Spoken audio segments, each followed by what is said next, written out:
तव कथामृतं तप्तजीवनं कविभिरीडितं कल्मषापहं श्रवणमंगलं श्रीमदाततं भुवि गृह्णन्ति ये भूरिदा जनाः।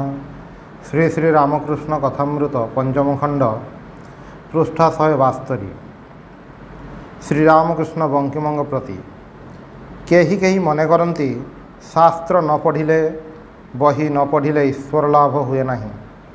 सेमाने मने करती आगे जीवर विषय जानिबा हुए, आगे साइंस पढ़ा हुए। समस्तंकर हस। सेमाने कहती ईश्वर सृष्टि प्रभृति को न बुझिले ईश्वर को जना जाए नहीं। तुम्हें कौन कहूच, आगे साइंस ना आगे ईश्वर? बंकिम कहते हाँ, आमको पांचटा जानिबा हुए जगतर विषय। एपटर ज्ञान किछिटा नहेले ईश्वर को जानबू किपरि? आगे पढ़ाशुना करी जानिबा हुए। श्रीरामकृष्ण कहते तुम मानकर से एका कथा, आगे ईश्वर तापर सृष्टि। तांको लाभ कले दरकार पड़े सबू जापर।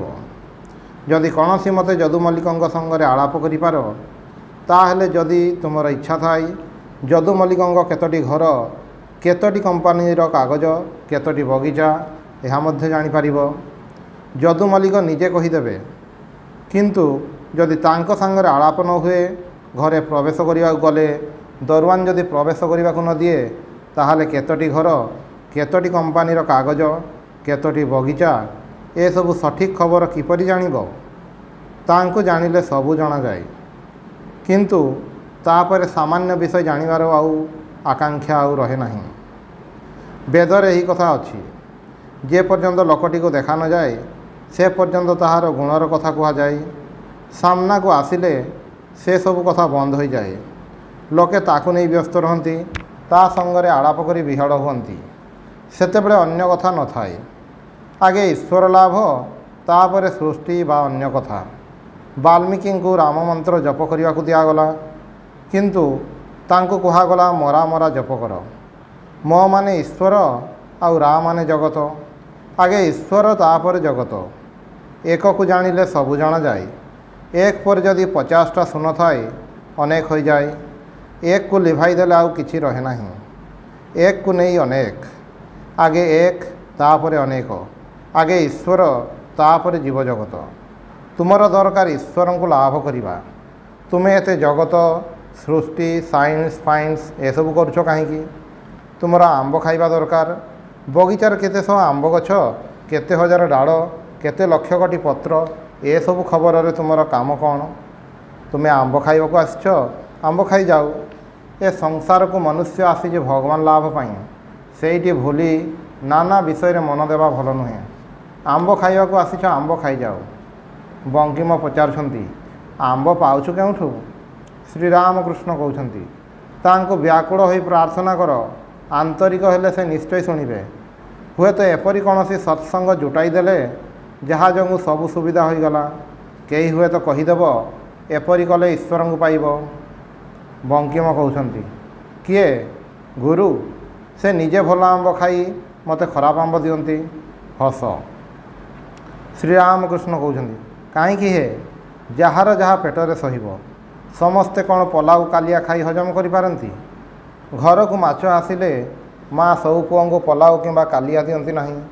जी दुर्बल जार पेट खराब ताकू माछर झोल दियंती। सेथिबाई कौन माँ से पुओ को कम भल पाती? गुरु वाक्य विश्वास करने को हुए। गुरु ही सच्चिदानंद, सच्चिदानंद ही गुरु। तांको कथा विश्वास कले, बालक परि विश्वास कले ईश्वर लाभ हुए। बालकर किपरि विश्वास? माँ कही से तोर भाई हुए, ठीक जानी से मोर भाई। एका बेलके 16 अणा विश्वास। हुए तो से ब्राह्मण पिला, भाई हुए तो कमार पिला। माँ कही से घरे भूत, सेतिके जानी सतरे से घरे भूत। यही बालक भली विश्वास गुरु वाक्य एहीपरि विश्वास दरकार। सियाणा बुद्धि, हिसाबी बुद्धि, विचार बुद्धि कले ईश्वर लाभ हुए नहीं। विश्वास आउ सरलता कपटी हेले हेब नहीं। सरल पाखरे से खूब सहज, कपटी ठारू अनेक दूर रे। बालक जेपरी माँ को न देखिले बाटबणा हो जाए, संदेश मिठाई हाथ में दे भुलाइबा जाओ किछि चाहे नहीं, कौन स्थिर भूले नहीं, कहे ना ମୁଁ ମା ପାଖକୁ ଯିବି। ସେହିପରି ଈଶ୍ୱରଙ୍କ ପାଇଁ ବ୍ୟାକୁଳତା ଦରକାର। ଆହା କିପରି ଅବସ୍ଥା!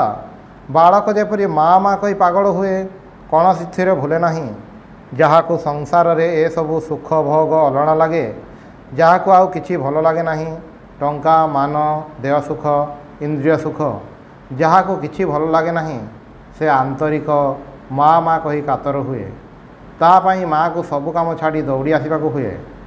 ଏହିପରି ବ୍ୟାକୁଳତା ଯେଉଁ ପଥରେ ଯାଉ, ହିନ୍ଦୁ ମୁସଲମାନ ଖ୍ରୀଷ୍ଟିଆନ ଶାକ୍ତ ବ୍ରହ୍ମଜ୍ଞାନୀ ଯେଉଁ ପଥରେ ଯାଉ, ସେଇ ବ୍ୟାକୁଳତା ନେଇ କଥା।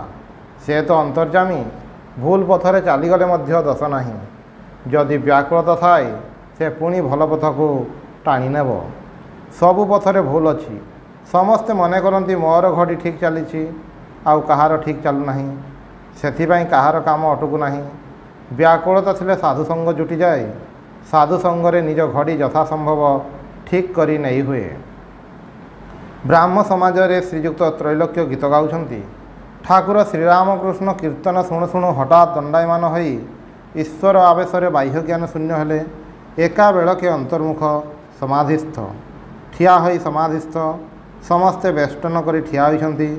ବଙ୍କିମ ବ୍ୟସ୍ତ ହୋଇ ଭିଡ଼ ଭିତରେ ଯାଇ ପାଖରେ ଏକ ଦୃଷ୍ଟିରେ ଦେଖୁଛନ୍ତି। ସେ ସମାଧି କେବେ ହେଲେ ଦେଖିନାହାନ୍ତି।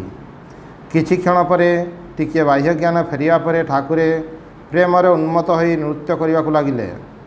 ଯେପରି ଶ୍ରୀ ଗୌରାଙ୍ଗ ଶ୍ରୀନିବାସଙ୍କ ମନ୍ଦିରରେ ଭକ୍ତଙ୍କ ସଙ୍ଗରେ ନୃତ୍ୟ କରୁଛନ୍ତି। ସେ ଅଦ୍ଭୁତ ନୃତ୍ୟ।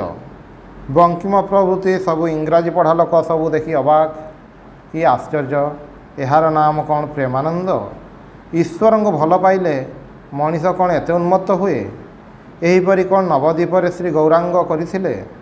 ଏହିପରି କ'ଣ ସେ ନବଦ୍ୱୀପରେ ଓ ଶ୍ରୀକ୍ଷେତ୍ରରେ ପ୍ରେମର ହାଟ ବସାଇଥିଲେ? ଏହା ଭିତରେ ତ ଲୋକ ଦେଖାଣିଆ ଭାବ ହୋଇପାରେ ନାହିଁ। ଇଏ ସର୍ବତ୍ୟାଗୀ। ଏହାଙ୍କର ଟଙ୍କା ନାମ ଯଶ କିଛି ଦରକାର ନାହିଁ। ଏହା କ'ଣ ଜୀବନର ଉଦ୍ଦେଶ୍ୟ? ଏବେ ଉପାୟ କ'ଣ? ଇଏ କହିଲେ ମା ପାଇଁ ସବୁ ଭୁଲି ବ୍ୟାକୁଳ ହେବା। ବ୍ୟାକୁଳତା ପ୍ରେମ ହିଁ ଉପାୟ, ପ୍ରେମ ହିଁ ଉଦ୍ଦେଶ୍ୟ।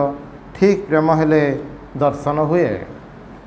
ଭକ୍ତମାନେ ଏହିପରି ଚିନ୍ତା କରିବାକୁ ଲାଗିଲେ ଓ ସେହି ଅଦ୍ଭୁତ ଦେବଦୁର୍ଲଭ ନୃତ୍ୟ ଓ କୀର୍ତ୍ତନାନନ୍ଦ ଦେଖିବାକୁ ଲାଗିଲେ।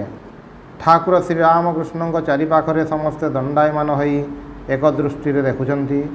କୀର୍ତ୍ତନାନ୍ତେ ଠାକୁରେ ଭୂମିଷ୍ଠ ହୋଇ ପ୍ରଣାମ କରୁଛନ୍ତି। ଭାଗବତ ଭକ୍ତ ଭଗବାନ ଏହି କଥା ଉଚ୍ଚାରଣ କରୁଛନ୍ତି।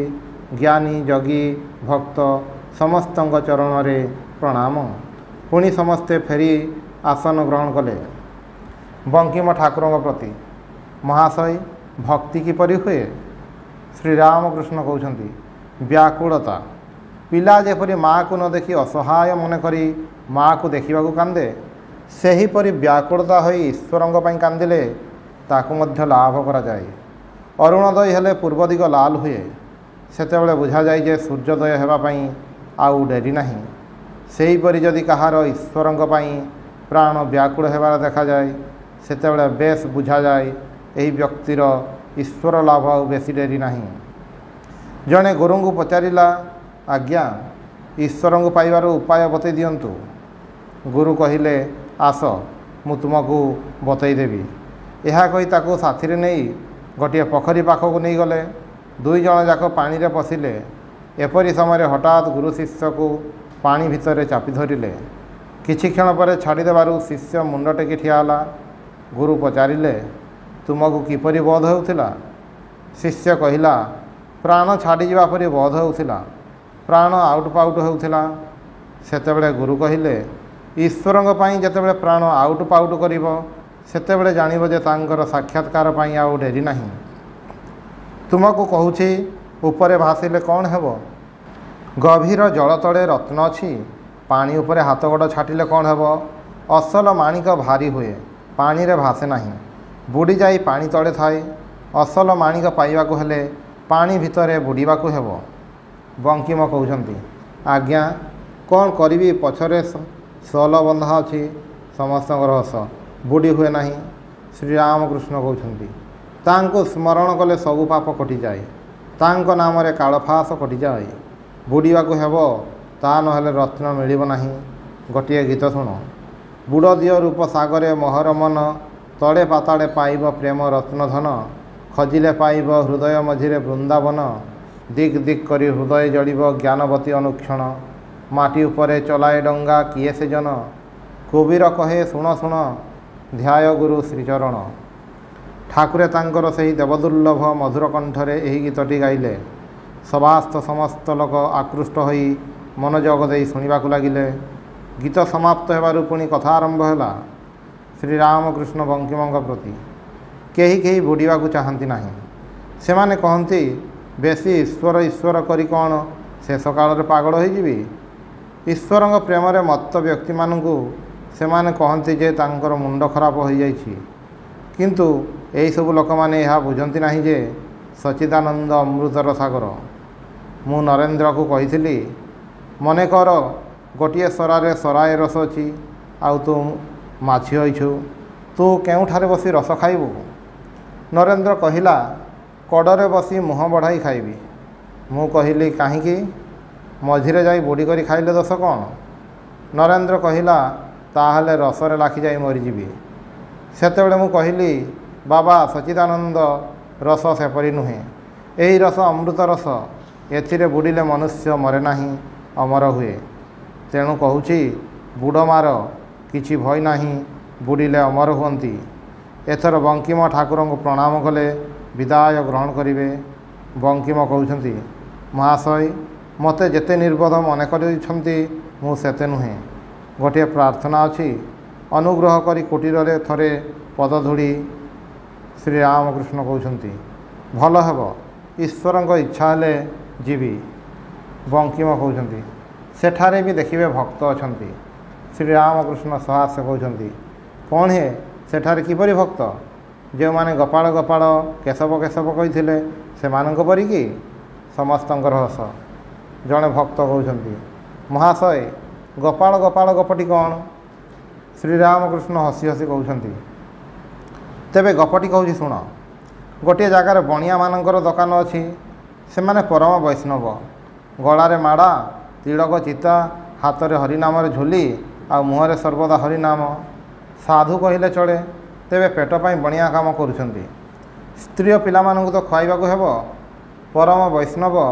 ଏହି କଥା ଶୁଣି ଅନେକ ଗରାଖ ସେମାନଙ୍କ ଦୋକାନକୁ ଆସନ୍ତି। କାହିଁକି ନା ସେମାନେ ଜାଣନ୍ତି ଯେ ଏମାନଙ୍କ ଦୋକାନରେ ସୁନା ରୂପା ଗଳମାଳ ହେବ ନାହିଁ। ଗରାଖମାନେ ଦୋକାନକୁ ଯାଇ ଦେଖନ୍ତି ଯେ ମୁହଁରେ ହରିନାମ କରୁଛନ୍ତି, ଆଉ ବସି କାମଦାମ କରୁଛନ୍ତି। ଗରାଖ ଯାଇ ବସିଲେ ଜଣେ କହି ଉଠେ, କେଶବ କେଶବ। କିଛି କ୍ଷଣ ପରେ ଆଉ ଜଣେ କହି ଉଠେ, ଗୋପାଳ ଗୋପାଳ ଗୋପାଳ। ପୁଣି ଟିକିଏ କଥାବାର୍ତ୍ତା ନ ହେଉଣୁ ଅନ୍ୟ ଜଣେ କହି ଉଠେ, ହରି ହରି ହରି। ଗହଣା ଗଢ଼ିବା କଥା ଯେତେବେଳେ ଏକ ପ୍ରକାର ଶେଷ ହେଲା, ସେତେବେଳେ ଆଉ ଜଣେ କହି ଉଠେ, ହର ହର ହର ହର। ଅତଏବ ଏତେ ଭକ୍ତି ପ୍ରେମ ଦେଖି ବଣିଆମାନଙ୍କ ପାଖରେ ଟଙ୍କା ପଇସା ଦେଇ ଗରାଖ ନିଶ୍ଚିତ ହେଲେ। ଜାଣିଲେ ଯେ ଏମାନେ କେବେ ହେଲେ ଠକିବେ ନାହିଁ। କିନ୍ତୁ କଥା କ'ଣ ଜାଣ? ଗରାଖମାନେ ଆସିବା ପରେ ଯେ କହିଥିଲା କେଶବ କେଶବ, ତା ମାନେ ଏମାନେ ସବୁ କିଏ? ଅର୍ଥାତ୍ ଯେଉଁ ଗରାଖମାନେ ଆସିଲେ ଏମାନେ ସବୁ କିଏ? ଯିଏ କହିଲା ଗୋପାଳ ଗୋପାଳ, ତା ମାନେ ଏମାନଙ୍କୁ ଦେଖୁଛି ଗରୁର ପଲ। ଯିଏ କହିଲା ହରି ହରି, ତା ମାନେ ଯେହେତୁ ଦେଖୁଛ ଗରୁର ପଲ, ସେଥିଯୋଗୁଁ ହରି ଅର୍ଥାତ୍ ହରଣ କରୁଛି। ଆଉ ଯିଏ କହିଲା ହର ହର, ତା ମାନେ ଯେହେତୁ ଗରୁର ପଲ ଦେଖୁଛ, ସେଥିଯୋଗୁଁ ସର୍ବସ୍ୱ ହରଣ କର। ଏହିପରି ସେମାନେ ପରମ ଭକ୍ତ ସାଧୁ। ସମସ୍ତଙ୍କର ହସ। ବଙ୍କିମ ବିଦାୟ ଗ୍ରହଣ କଲେ। ତେବେ ଏକାଗ୍ର ହୋଇ କ'ଣ ଭାବୁଥିଲେ। ଘରର ଦରଜା ପାଖକୁ ଆସି ଦେଖିଲେ ଚାଦର ଛାଡ଼ି ଆସିଛନ୍ତି। ଦେହରେ କେବଳ ଜାମା। ଜଣେ ବାବୁ ଚାଦର ଖଣ୍ଡିକ ଉଠାଇ ନେଇ ଦୌଡ଼ି ଆସି ତାଙ୍କ ହାତରେ ଦେଲେ। ବଙ୍କିମ କ'ଣ ଭାବୁଥିଲେ? ରାଖାଲ ଆସିଛନ୍ତି। ସେ ବୃନ୍ଦାବନ ଧାମକୁ ବଳରାମଙ୍କ ସହିତ ଯାଇଥିଲେ। ସେଠାରୁ କିଛି ଦିନ ହେଲା ଫେରିଛନ୍ତି। ଠାକୁରେ ତାଙ୍କ କଥା ଶରତ ଓ ଦେବେନ୍ଦ୍ରଙ୍କ ପାଖରେ କହିଥିଲେ ଓ ତାଙ୍କ ସହିତ ଆଳାପ କରିବାକୁ ସେମାନଙ୍କୁ କହିଥିଲେ। ସେଥିପାଇଁ ସେମାନେ ରାଖାଲଙ୍କ ସଙ୍ଗରେ ଆଳାପ କରିବାକୁ ଇଚ୍ଛା କରି ଆସିଥିଲେ। ଶୁଣିଲେ ଏହାଙ୍କ ନାମ ରାଖାଲ। ଶରତ ସାନ୍ୟାଲ ଏମାନେ ବ୍ରାହ୍ମଣ, ଅଧର ସୁବର୍ଣ୍ଣ ବଣିକ। କାଳେ ଗୃହସ୍ୱାମୀ ଖାଇବାକୁ ଡାକିବେ, ତେଣୁ ତରତର ହୋଇ ପଳାଇଗଲେ। ସେମାନେ ନୂଆ ଆସିଛନ୍ତି, ଜାଣନ୍ତି ନାହିଁ ଯେ ଠାକୁରେ ଅଧରଙ୍କୁ କେତେ ଭଲ ପାଆନ୍ତି। ଠାକୁରେ କହନ୍ତି, ଭକ୍ତ ଗୋଟିଏ ପୃଥକ ଜାତି, ସମସ୍ତେ ଏକ ଜାତୀୟ। ଅଧର ଠାକୁର ଶ୍ରୀରାମକୃଷ୍ଣ ଓ ସମବେତ ଭକ୍ତମାନଙ୍କୁ ଅତି ଯତ୍ନପୂର୍ବକ ଡାକି ନେଇ ପରିତୋଷ କରି ଖୁଆଇଛନ୍ତି। ଭଜନାନ୍ତେ ଭକ୍ତଗଣ ଓ ଠାକୁରେ ଶ୍ରୀରାମକୃଷ୍ଣଙ୍କର କଥାଗୁଡ଼ିକୁ ସ୍ମରଣ କରୁ କରୁ ତାଙ୍କର ଅଦ୍ଭୁତ ପ୍ରେମର ଛବି ହୃଦୟରେ ଗ୍ରହଣପୂର୍ବକ ଗୃହକୁ ପ୍ରତ୍ୟାବର୍ତ୍ତନ କଲେ। ଅଧରଙ୍କ ଘରକୁ ଶୁଭାଗମନ ଦିନ ଶ୍ରୀଯୁକ୍ତ ବଙ୍କିମ ଶ୍ରୀରାମକୃଷ୍ଣଙ୍କୁ ତାଙ୍କ ଘରକୁ ଯିବା ପାଇଁ ଅନୁରୋଧ କରିବାରୁ ସେ କିଛି ଦିନ ପରେ ଶ୍ରୀଯୁକ୍ତ ଗିରିଶ ଓ ମାଷ୍ଟରଙ୍କୁ ତାଙ୍କର ସାନକିଭାଙ୍ଗା ବସାକୁ ପଠାଇ ଦେଇଥିଲେ।